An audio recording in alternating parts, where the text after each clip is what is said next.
Assalamualaikum warahmatullahi wabarakatuh. Perkenalkan, nama saya Nurfida Ain dengan NIM 216500084. Berdasarkan gambar rangkaian di layar dapat dijelaskan bahwa AC PLN yang dihubungkan pada kedua switch pada sakral pemilih yaitu ada yang negatif dan positif dengan diagram blok. Yang pertama yaitu transformator untuk menurunkan tegangan AC tinggi dari jaringan PLN ke tingkat yang lebih rendah yang sesuai untuk penyiarah.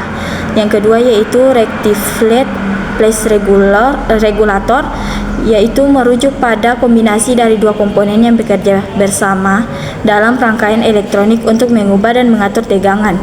Yang ketiga filter kapasitor, yaitu untuk menghaluskan tegangan DC berdenyut menjadi tegangan DC yang lebih rata. Lalu yang keempat yaitu regulator tegangan untuk menjaga tegangan DC pada level yang diinginkan dan stabil meskipun terjadi fluktuasi pada tegangan input atau beban. Lalu selanjutnya baterai 12 volt. Untuk baterai 12 volt ini yang diajukan sumber daya utama sistem di mana di dalamnya ada yang pertama yaitu diodo pengaman, di mana pada jalur positif untuk memastikan bahwa arus hanya mengalir ke satu arah menuju beban. Lalu yang kedua RB atau resistor basis, di mana resistor ini digunakan untuk mengatur aliran arus dalam rangkaian, khususnya jika ada transistor yang terlibat dalam penggunaan beban.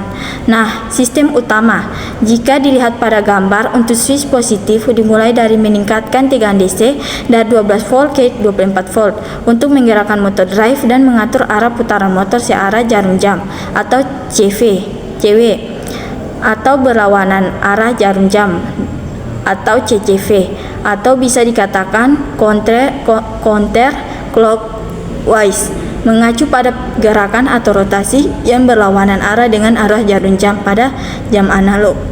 Nah, untuk motor drive-nya ini jika dilihat dikendalikan oleh MC atau yang dikatakan microcontroller sebagai untuk mengontrol motor drive untuk mengatur kecepatan, torsi, dan arah putaran motor. Nah, proses yang terjadi pada motor drive ini akan ditampilkan pada LCD. Untuk itu dapat dikatakan berdasarkan gambar. Yang pertama step up converter untuk mengubah tegangan 12 volt menjadi 24 volt untuk komponen yang membutuhkan tegangan lebih tinggi seperti motor drive dan counter clockwise. Lalu yang kedua step down converter, yaitu untuk mengubah tegangan 12 volt menjadi 5 volt untuk komponen yang membutuhkan tegangan lebih rendah seperti microcontroller dan LCD. Wassalamualaikum warahmatullahi wabarakatuh.